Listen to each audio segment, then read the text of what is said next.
everybody, and welcome to Naturally Wild, the new outdoor program right here on the new Arkansas TV network, the largest broadcast network in the state of Arkansas. My name is Steve Wildman Wilson, and I'll serve as your host here on Naturally Wild each week. You know, as we dive into all the fun and the wonder and the beauty of our state has to offer right outside our front doors. You know, I thank you for tuning in tonight. Now, most of you, if you're 50 or older, there's probably a good chance that we've run across each other before over the years. I've been around for a long time. But for all you younger folks now, and let me introduce myself. I'm a native Arkansan, born in Southwest Little Rock. I went to college in Oklahoma, but I could not wait to get back to the natural state. Now, you may recognize my voice because I've been hosting a weekly outdoor program on KARN for about 30 years. It's called Call of the Wild. And I'm very excited to be back on Arkansas Public Television. Naturally Wild is going to be one of the biggest adventures on Arkansas's airways, and it's thanks to a lot of hard work by a lot of folks, two of which are right here in the studio with me today. First of all, over there is Carlton Wing. He is the new director of Arkansas TV. Thank you. Great to be here, and it is good to have you back right where you belong in public television here in Arkansas. It's been a while. Yes. When I was on here before, I was on here with Trey, Reid. Yep. Trey, we've worked together. This is Trey Reid with the Arkansas Game and Fish Commission. Good to be here, Wildman. Well, we have spent some time here and on other sets before in the past. Yeah. I'm looking forward to a good show tonight, and I know you're going to enjoy it as well. Carlton, first thing, bud, you got to take that tie off. This is an outdoor show. There's a dress code here? Yeah. Am I in violation of the dress code? Yeah. Okay, all right. You run this shop over here. Okay, we'll adhere to the dress code. I can appreciate that. So I feel better now. I feel better since you're doing that. Here we go. There we go. Now I feel better about things.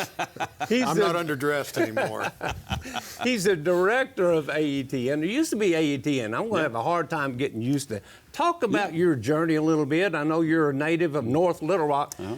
You didn't say it online. Tell us kind of how you got back here. Well, I grew up in North Little Rock, graduated from the old Northeast High School. Oh, yeah. Northeast High School merged with Old Main.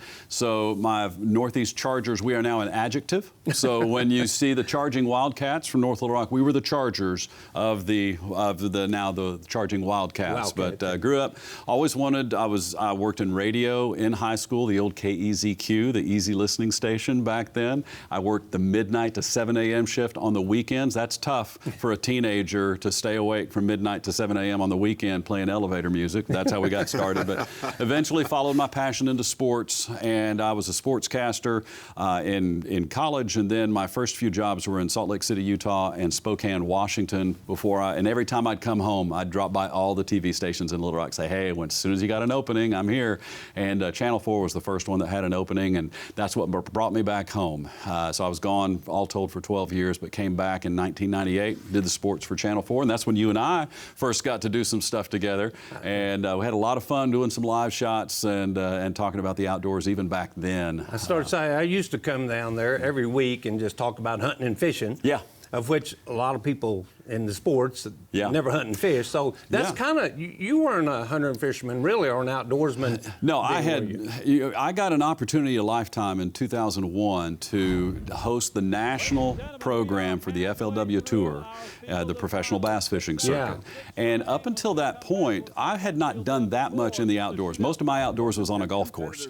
And then I got the opportunity to do that and to learn professional bass fishing from the best in the sport. When, like if you're going to learn golf, learn it from Tiger Woods. Yeah. I learned it from Kevin Van Dam and George Cochran and Larry Nixon and Mike Worm, and those guys taught me how to bass fish, and I have been eating up with it ever since then. Now that's what I do in my spare time is I fish, and I have done so. But that's an important part of things because that's why I'm passionate about the outdoors, because I was an adult convert. Yeah. And I felt like I opened up a whole new world when I was able to step outside and step into a world where there's no right angles or straight lines, where the healing aspect of the outdoors and just being outside in nature, what it does. I'm very passionate about that. I got tickled. You shared with me earlier one day about your interview about taking that job with FLW, and the interview went well, but they asked you one question at the very end. They asked you, do you fish, Carlton? Yeah. What'd you say? Yeah,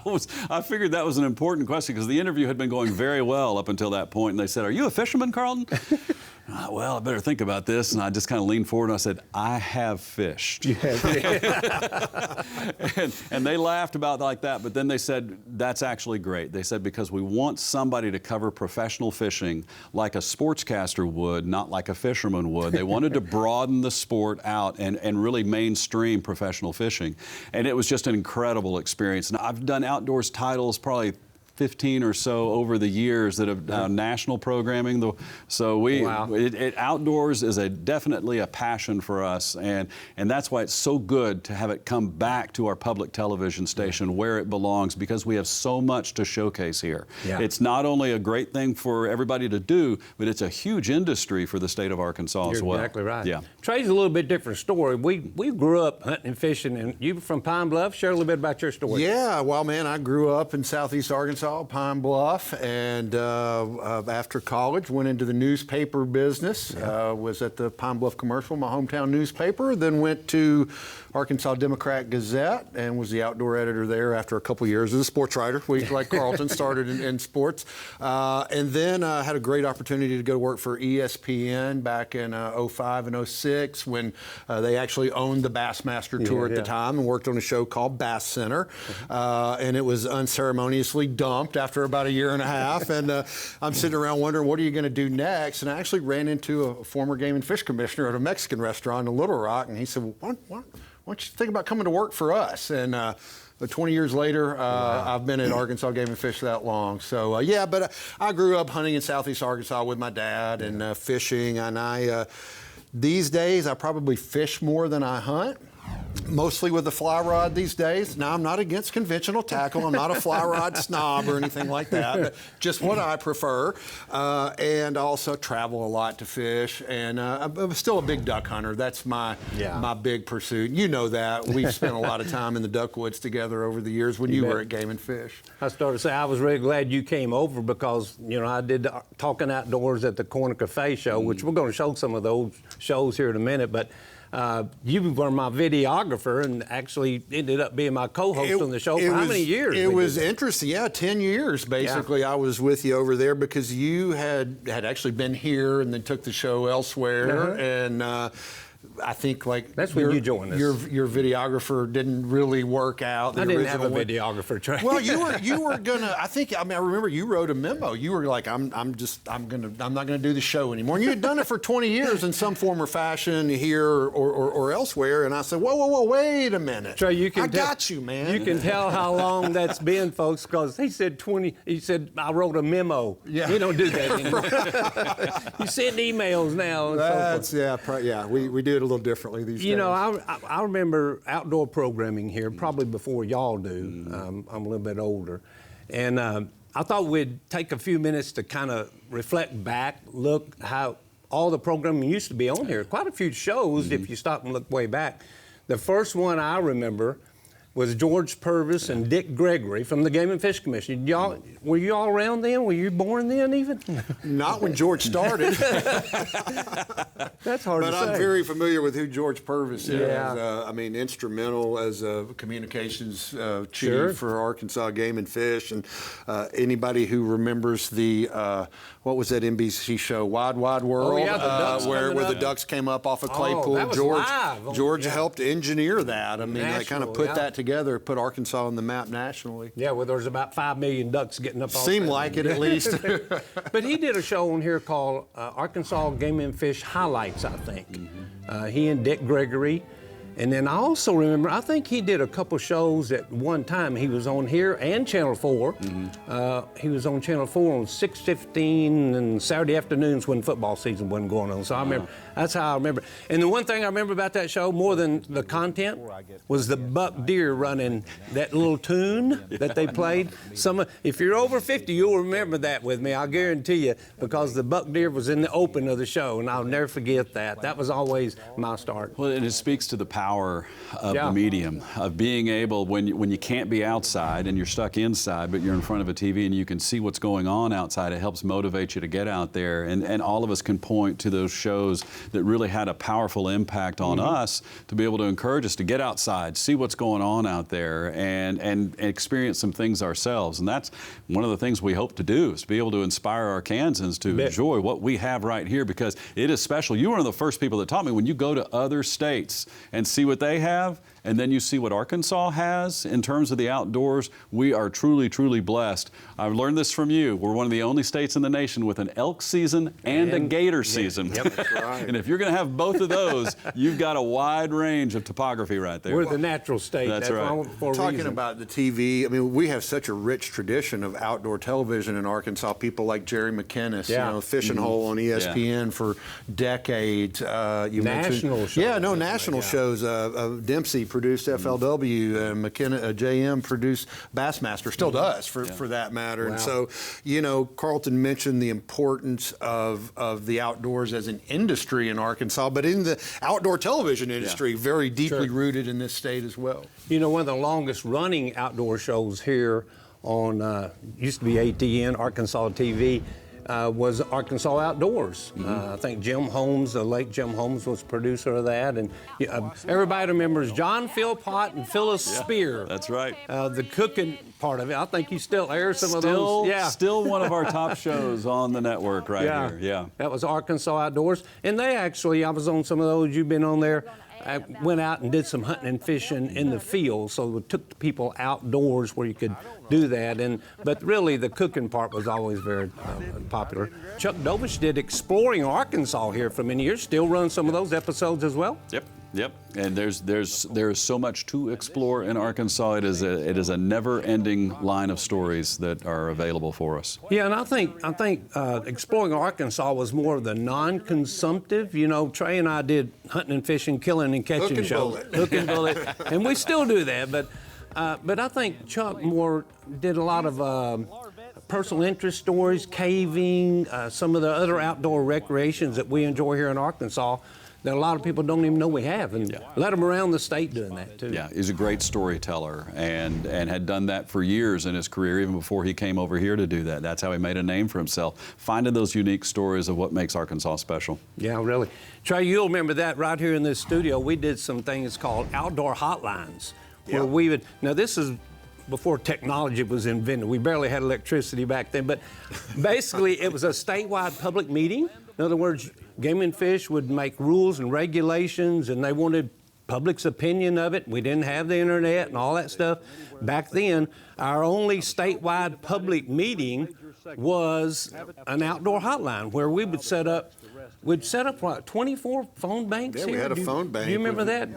No, this is good stuff, yeah. We had about 24, we had a 25. phone bank. We'd have biologists, game wardens, you name it, answering the phones, and you hosted several of those. Well, Bob Robbins, I think we got video we're showing of Bob Robbins hosting one there too. Remember well, the late you Bob hosted Robbins? several We after did. I came to work at Game and Fish. We've done some as recently as I think about 10 years or so ago here. Yeah. When chronic wasting disease was found in Arkansas originally, that we came to Arkansas TV initially to help kind of get that word out statewide and answer a lot of the natural questions that people had, like what does this mean to deer hunting? So a very, very effective means of getting the word out to a lot of people. Yeah, that was the only one we had back then. And then, of course, my show aired here for about 10 or 12 years. It was called Talking Outdoors at the Corner Cafe. And that was right before Trey joined us there. But we had many, many good years here about out in Arkansas, hunting and fishing in Arkansas. You can't beat it there. But the good thing about this, I think, again, Arkansas TV, is that it's statewide. We get to cover, is it all but 4 counties, or are we statewide all the way now? We are statewide. We've got little pockets, but we are 97% covered in the state of Arkansas, and we're working to cover even that last 3%. But we are, for many people across the state, especially in the rural parts, sometimes we are the only TV station they get, period. So it's very important that we be able to bring to them the stories and the messages they need to hear, and that's one of the reasons why it's so important they get to see and hear about the outdoors again. You bet. Now, talk a little bit about, we've been talking about, now we're called Arkansas TV, ATM back when I was growing up. Talk about that, kind of your renaming of the agency, I guess, and some of your dreams there. Well, we are centered around the educational component of Arkansas. We are a non-commercial television station. That makes us different than all of the other TV stations that you see. We're different than the commercial television. We're here to serve communities that don't always get served in commercial television, and with an educational focus. That's why we are here. We're also funded through the state of Arkansas. The vast majority of our funding comes through appropriations from the state of Arkansas, and we are here to highlight what is happening in Arkansas and how we can create lifelong learners in the state of all ages. So from the young to the very old and everybody in between, we want to give them the information and the education that they need to help build. And I know when you came, we had 5% of programming here on this station was local, and your goal is to kind of where you want to get that? We're getting up to 30% in our first year. Wow, 30% of local programming, and it's so important. Because I've watched hunting and fishing shows, and I'd say, man, I'd like to go there, but I'll never be able to afford to go there. But hey, when you see something here, you can get there if you hadn't already been there too. Yeah, and that's a great part of bringing things where they need to be. It's returning us to our roots of where we were in the AETN days, which featured a lot of local, some good national, and even some international programming as well. And you still have PBS. Yes, yep. So we've got lots of carriers to bring in windows to the world from a variety of voices. I know Trey's a big fan of PBS. You raised your granddaughters on some of that programming. Well, I was raised on some of that programming too. I mean, I'm a Sesame Street baby. No, but yeah, I mean, my kids, my granddaughters now, I watch a lot of that, and I'm a big consumer of Arkansas TV myself. So when Carlton reached out and talked about his idea to get more outdoor programming, I was like, yeah, let's do it. What do we need to do, Yeah, it's a natural call. Well, and I know this is going to be Naturally Wild as our show, but Trey's bringing something to the table as well on Arkansas TV. Talk about that a little bit. Yeah, so how about, I guess it's probably been 3+ years ago now, we did what everybody seems to be doing at Arkansas Game and Fish. We started a podcast. Podcast, it blows me away because our attention spans are so short now, and nobody wants like this long form stuff, except if it's a podcast. They'll listen to a podcast for an hour or two. And so anyway, yes, we started a podcast, and we never really intended it to be a video product. I mean, it's really more of an audio product, but we have always recorded it on video so we could post it to YouTube, just another audience that it could potentially be exposed to.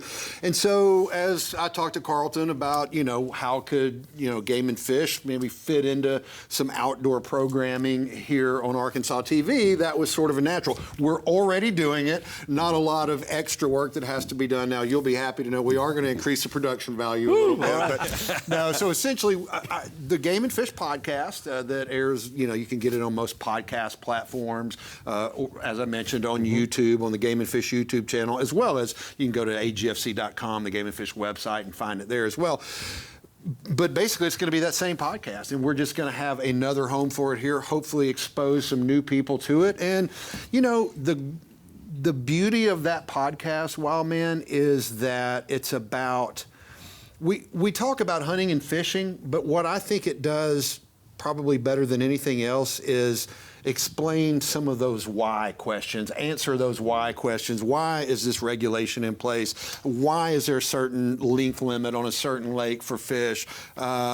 Why do we do the things we do at Arkansas Game and Fish? And so you're going to hear firsthand from, our directorate, our game wardens, and probably more than anything else, our biologists, the people that are out there in the field working with the animals, the fish, and they can, they have a unique insight into what makes those animals tick, and also the relationship that people have with those animals, because that's something we didn't used to talk a lot about. Now, we do now, but it's the critters we're after, it's the people who pursue them, and then it's the Game and Fish making the regulations. So 3 legs to that stool, and if we don't have one of those, it doesn't hold up well. Well, and in today's communications world, you got to do it all. I mean, you got to do print, you got to do what's in the podcast, the TV, the radio, and and it's still hard. I mean, it really is. We try to get the word out the best we can. That's one thing this show is going to do, is try to give you, also along with the podcast, the Arkansas Wildlife Podcast, but Naturally Wild as well. Also, let me give you some idea of what we're getting ready to cover on this show, Naturally Wild, in the coming weeks. Tonight's kind of an introduction and kind of tell you how we got here, and thankful to Carlton and the whole crew here at ATN. Done a great job putting this together, the set, everybody in the control room. It takes a village to do that. You know how that is, don't you, Trey? Hey, next week we're going to be talking about, here on this show, all about Arkansas, but not hunting and fishing. You know, when I grew up in Arkansas, outdoor recreation, pretty limited. It was basically wading in the creek, climbing trees, and hunting and fishing. We didn't go anywhere for outdoor recreation. We had it in our backyard. It's a little different today, but we're going to be talking about all the different outdoor recreational opportunities here in Arkansas other than hunting and fishing. Now, you hunters and fishermen, don't worry about it. We're going to talk plenty about hunting and fishing when the fall gets here. Some other things we're going to cover pretty soon. We're going to actually have some snakes in here. And Carlton, I'm glad Carlton and I will not be that's here. That's right, yeah. We're just slide Carlton, I think you may have a slim crew that day. I told him I was going to bring some live snakes in the studio. Starting at the front desk all the way to the control room. We're going to clear the whole building. They may be closed that day here, but you know, that's important. You're outside in the summertime, you're going to run across them, so we're going to be talking about. By the way, ironically, I'm going to follow that show up with another show about first aid in the outdoors. Snake bites included? Snake bites. That's a part one and a sequel, yes. Yeah. But I really am. It's going to be it. Hey, another good thing we're going to do, we're going to bring some retriever dogs in here and talk about the dog days of summer and really how you should take care of your dogs during the heat. July and August, it gets pretty hot here. A dove season and duck season right around the corner. So how do you start training those dogs in preparation for the upcoming seasons during this heat? Some ways to stay cool in the outdoors. You know, that's always a challenge here in Arkansas in July and August. And we're going to be talking about trout fishing. You know, you can go to a lot of places and wade in creeks and swimming holes. You can go to Blanchard Caverns. You know, that's another state park they just got there. That's a good way to stay cool.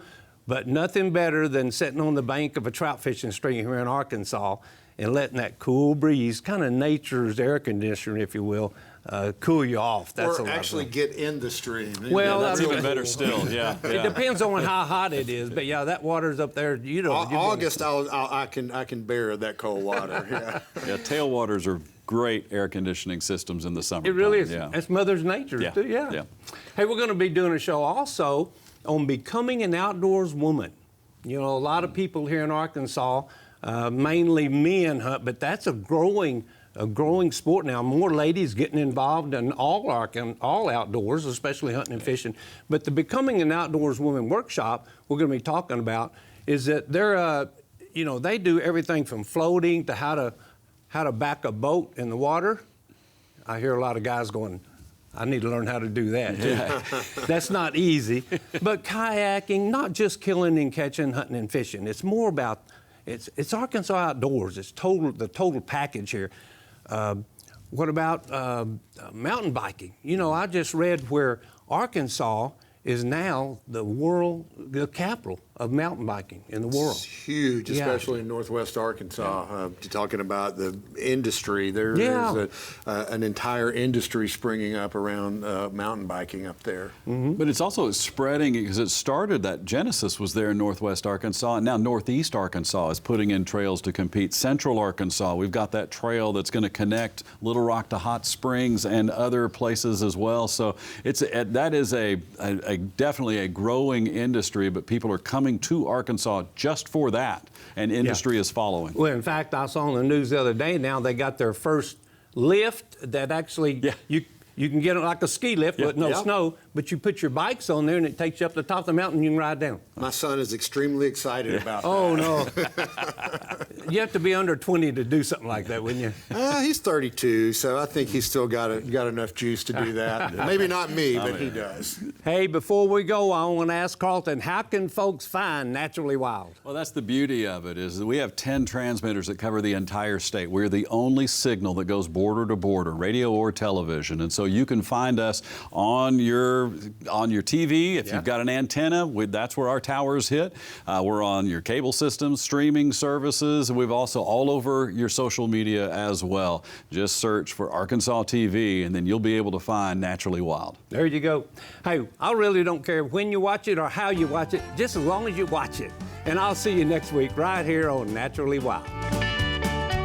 This program was made possible by Arkansas Hunters Feeding the Hungry, East Harding Construction Company, David's Burgers, Greenway Equipment, Arkansas Farm Bureau, and the Electric Cooperatives of Arkansas.